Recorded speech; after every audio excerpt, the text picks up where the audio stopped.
You need to depend on the cloud paradigm, which is some mega servers in California and Washington State that basically control your whole life, your identity, your accounts.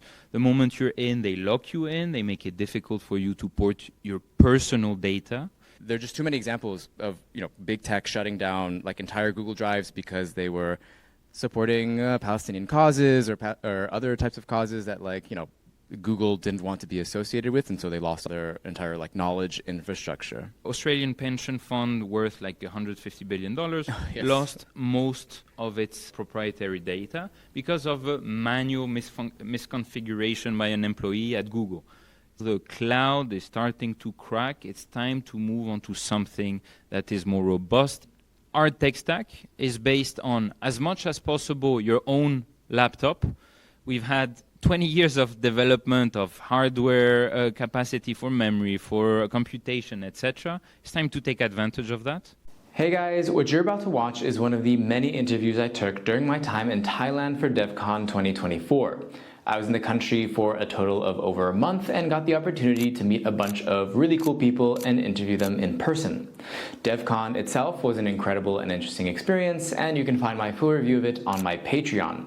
So if you like the content I've been making and would like me to continue going to these kinds of events and improving, then I hope you'll become a patron starting at just $3 per month for access to loads of bonus content and Blockchain Socialist merch at patreon.com/theblockchainsocialist.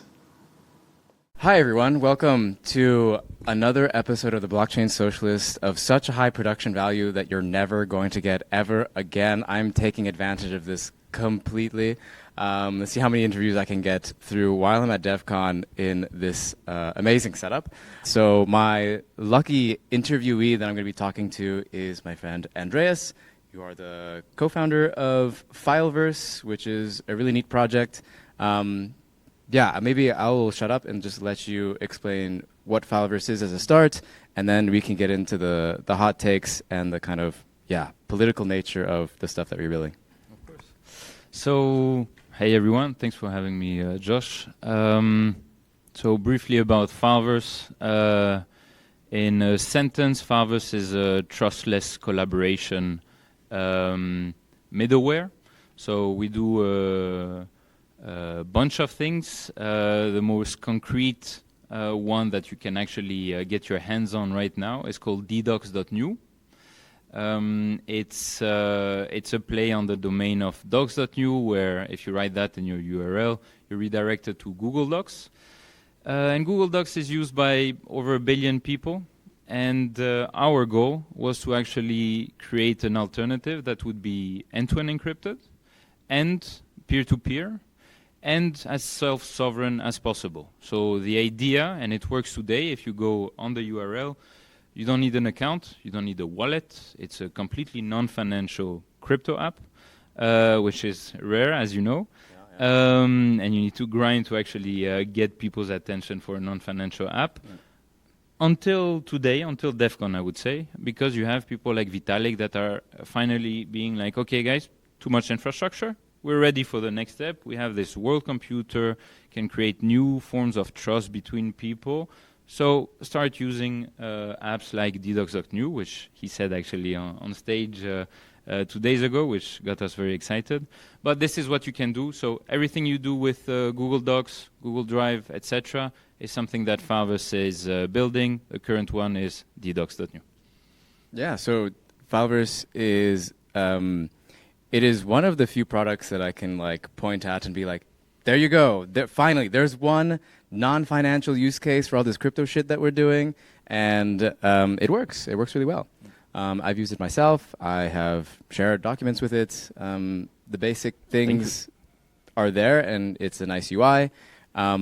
Yeah, I guess what was just to go a little bit deeper into it, what was what was your the thing that was making you want to create this? What's the origin story, I guess? There are a few origin stories because we're 3 co-founders, but basically it comes down to frustrations. So we all were very frustrated with the current state of affairs.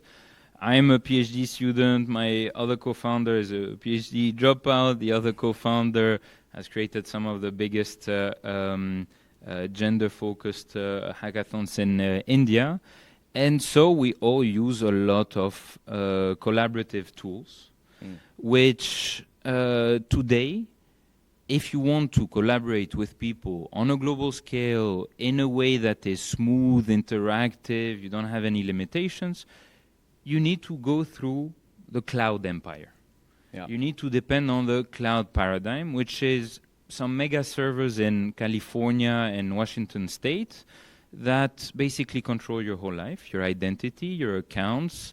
The moment you're in, they lock you in. They make it difficult for you to port your personal data. Things that are essential to you is in the hands of someone else. So my big frustration, which led to me going full on Fileverse, was I was writing a big part of my thesis, paper 1, and I lost about 80% of my work, which was catastrophic. And I kept telling myself I should have put it on a hardware, I should have done the obvious. And Get so mad that you make a whole new product. Exactly. And this is actually the origin story driver, of a lot of the best projects out there. Ethereum came out of Vitalik being frustrated at World of Warcraft, which I was also a big player until quite recently. So, yeah. Yeah, I think what has been actually really impressive about your team is how quickly you've been able to ship new features. That's like super impressive. I don't remember. I think it was like, because you guys got the attention of Vitalik, I think on Twitter once or twice, where he asked for a specific 4 feature. times, please. 4 times, okay. And I think he requested some like Markdown or something like that, and a couple of other things, and you guys shipped it right out. I mean, maybe in part is because it was Vitalik that was asking, but it's still impressive that you guys shipped so quickly. Yeah, so thanks for pointing that out. Actually, it's something that we're quite proud of because, and you can see the frustration that the space has with slow development, especially after 15 years of permissionless, censorship-resistant money infrastructure being built. People want to see things evolve a bit faster, especially in terms of actual use cases. So because we saw that, okay, there is very strong momentum, we paused a lot of the other things that we were preparing, like decentralized sheets, decentralized email, etc. And we were like, okay, let's put a lot of attention right now on the docs that work very well, that have a lot of users, and make sure that the first users know that everything that they say, everything that they express as a clear pain point, especially if it's a pain point not covered by another app, centralized app, we want to cover quickly and show that this is a place that will evolve for you and fast. So no need to wait for 10 seconds for your page to load, and neither do you need to wait 10 months for a new feature to ship. Markdown import and export, it was crucial, not because only of Vitalik, but actually the open source, the free open source software movements out there and communities, they are very Markdown friendly.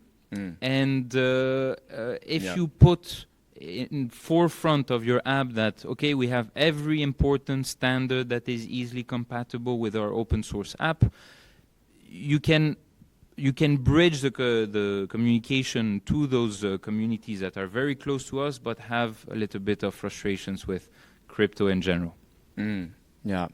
So I think the biggest kind of, to me, what was the like really interesting part of the project is that, I mean, something I've complained about many times before on the podcast is that like a lot of activist groups or groups that are on the fringes or challenging capitalist institutions, for example, they use Google Docs.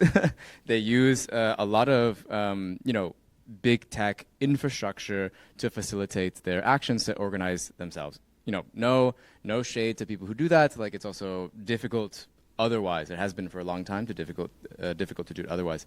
And so there is like a question in there of like, there are just too many examples of, big tech shutting down like entire Google Drives because they were supporting Palestinian causes or other types of causes that like, Google didn't want to be associated with, and so they lost all their entire like knowledge infrastructure.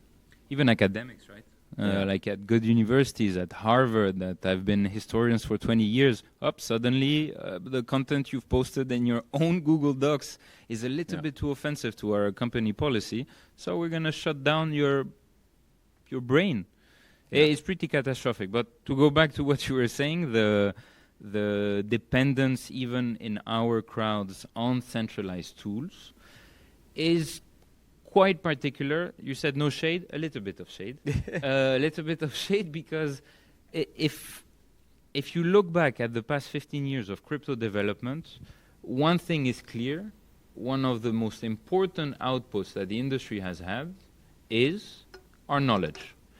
Even if the tech disappears, even if the tech turns out not to be that useful in the monolithic way that we're thinking about it today, we will know that we contributed 15 years of important research on distributed systems, on identities, on decentralized dynamics between individuals at a global scale, cryptography for collective power imposition, etc. So it's essential that at least this knowledge does not disappear.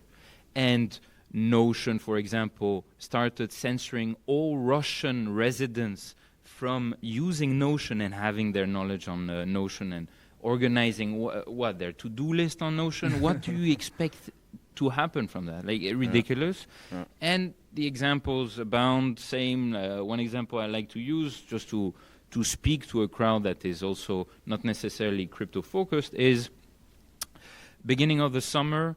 Australian pension fund worth like $150 billion lost most of its proprietary data because of a manual misconfiguration by an employee at Google. Same for their backup data. Catastrophic. A month later, Microsoft Office goes down for 6 hours. It costs trillions to the world economy. It's not normal. The cloud is starting to crack. It's time to move on to something that is more robust. And I don't say that from necessarily an ideological point of view, which, of course, I have my thesis around, but simply because there is new technologies that can take better care of our interactions, our daily collaborations, and it's time to move towards those. Yeah, no, absolutely. I mean, I think there's a lot of value in this. I mean, not even just from like a political point of view, but also just like making it normal. Mm-hmm. Like making it normal that you don't actually have to go through a big tech company in order to store your data. I mean, like really in the day and age we live in, like storage is cheap. Mm-hmm. Like for the amount of data that probably most people produce, storage is relatively cheap. And we have the technology out there to for alternatives that are open source and that are not, gate kept by Google and such.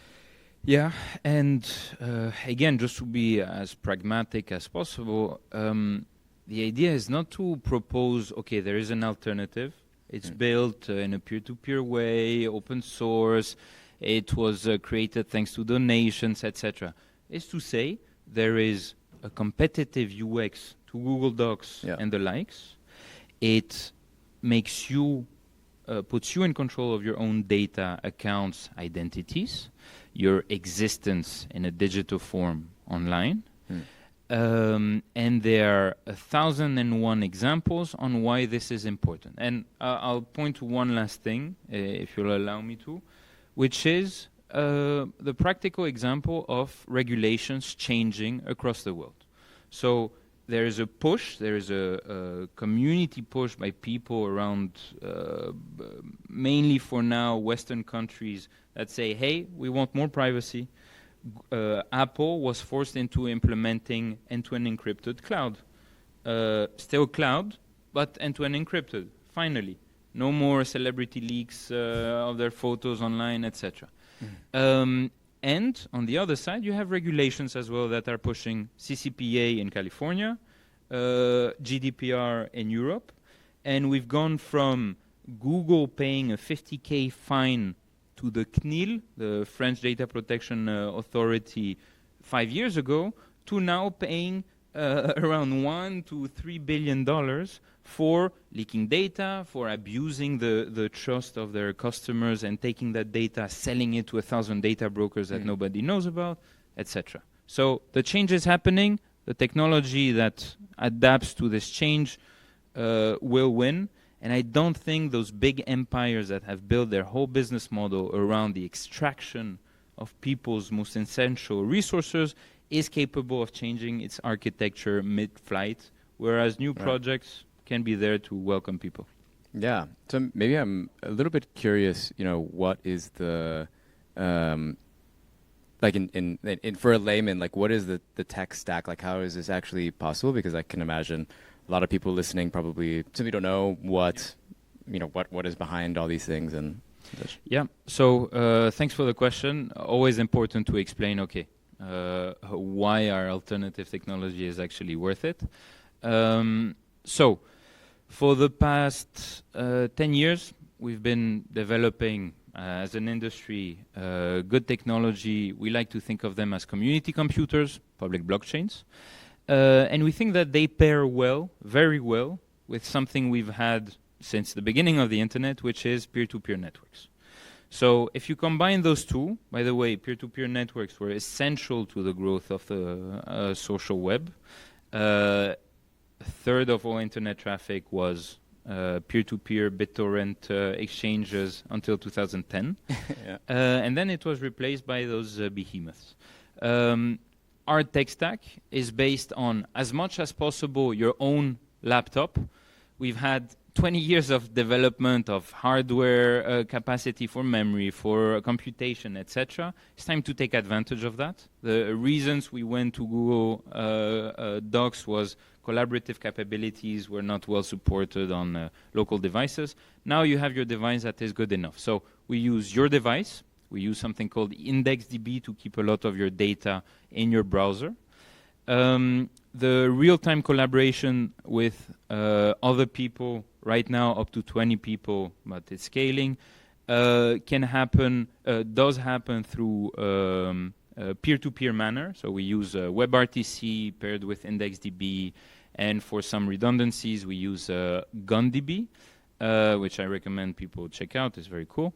And we use IPFS, which is a very well distributed network of nodes for data, content addressing and data pinning storage. And finally, the blockchain for having people's identity and a registry of their files and access permissions to others put on chain in an encrypted manner, only accessible to them and people that have access to that data. And the reason why this is important is, going back to regulation, it gives you things by design. It gives you privacy by design. Everything is end-to-end encrypted. It gives you data portability, account portability by design as well. Even if our team disappears tomorrow, or we turn into bad actors, Google comes and says, hey, do you want $1.5 billion to fuck off? You would consider it. I would consider it to do things much more impactful in the same causes, maybe. Right. But even if we do take that route, people will be able to continue using the product, running the software, taking their data, and doing everything they've been doing without having a dependence on us. So, yeah, I mean, I guess for a lot of people that may not, you listed out a lot of different types of databases. Sure. I guess the main kind of point about that is these are technologies that have, I mean, I guess a lot of them have been developed more or less in the last decade or so, I guess. But they have gotten to the point where they work. Like there's no question about it. We can put it together. The question I'm curious about the blockchain stuff is interesting because I don't know how many times maybe you would have presented this idea maybe before you started it or even after to people who are, I don't know, anti-blockchain or something like that. They would be like, oh, that's great. And there's no blockchain in it. Or would be like very surprised to hear that there is a blockchain involved in it.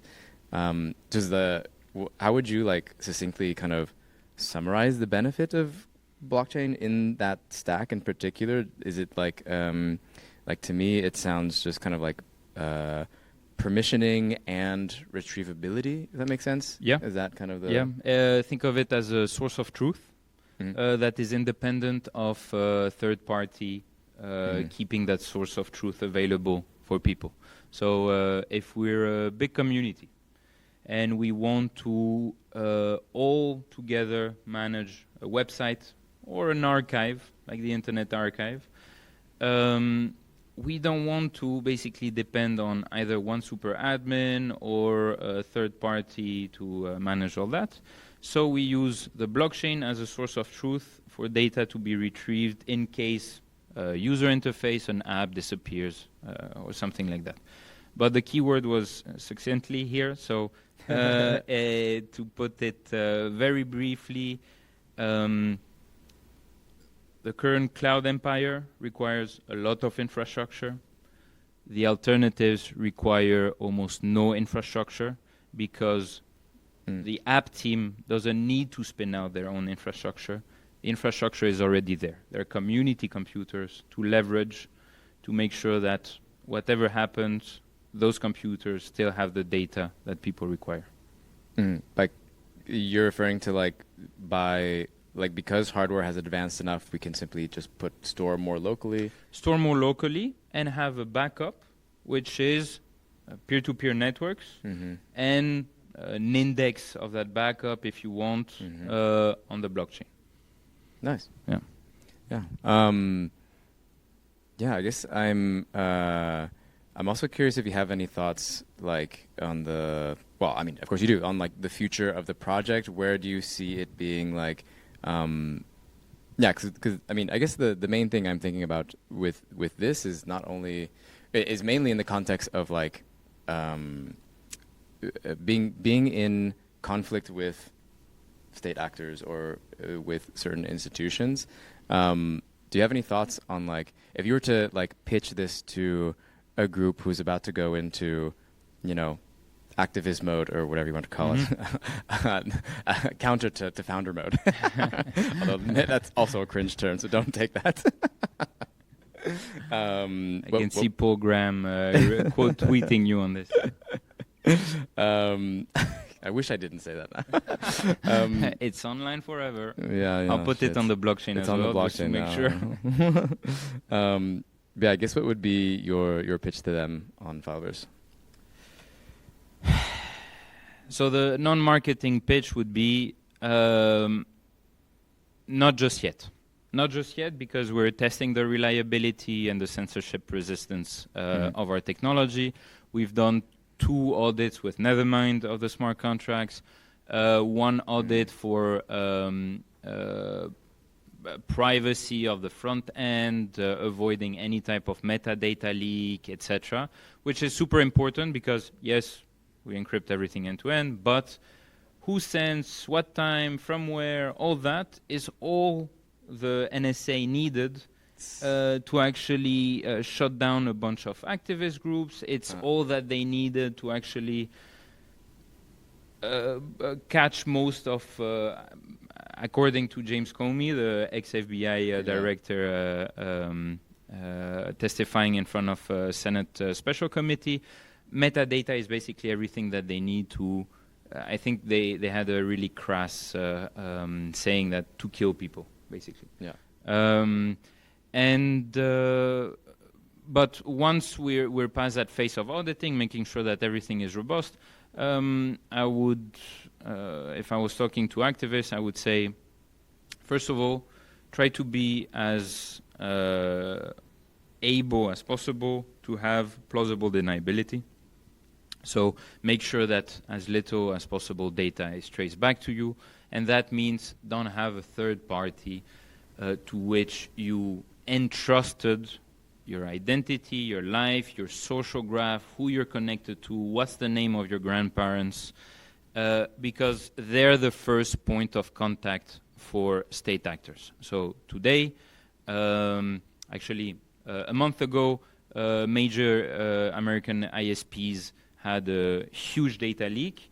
It was allegedly it comes from the PLA, so Chinese hackers, And the way that they actually managed to do that is by using the backdoor that the US government had put on the ISPs right there. So they found a copy of the keys. Exactly, like it's a it was bit under ridiculous. the rock. Yeah. Golden key hidden in the bushes. So I would say try to avoid a dependence on third parties. So our tools is going towards this exact description.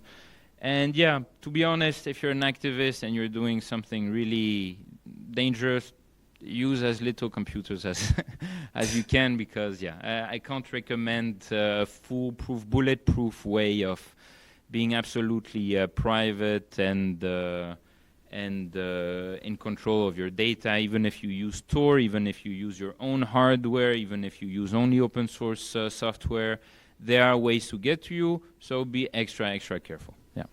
No, but at the very least, like you can, you probably won't have your entire drive deleted. Exactly. Exactly. Yeah. You're setting. And for activists, it's important. They produce a lot of knowledge. They need to keep it. Yeah. And so the last question I wanted to ask you is that is where do you find so many anime GIFs on Twitter?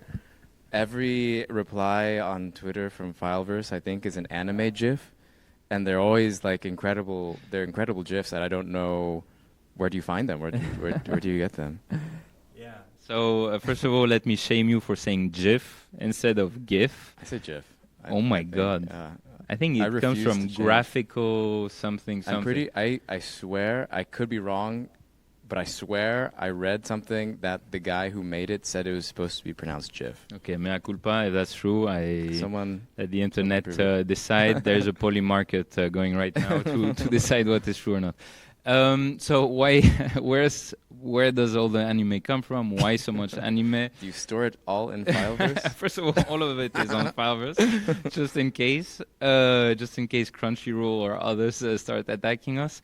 But no, we're all anime and manga fans in the team.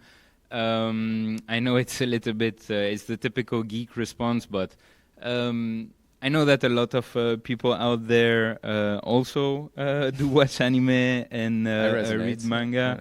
Actually, the culture is turning very anime and manga friendly. Rappers, pop stars, movies, all that. So it's a way also of connecting with people and telling them, hey, we're not a big company brand that tries to put on Pride Month some pink in their logo to do a little bit of what's it called? Pinkwashing, but something also like something capitalism. Rainbow capitalism. Rainbow capitalism. No, we're genuine.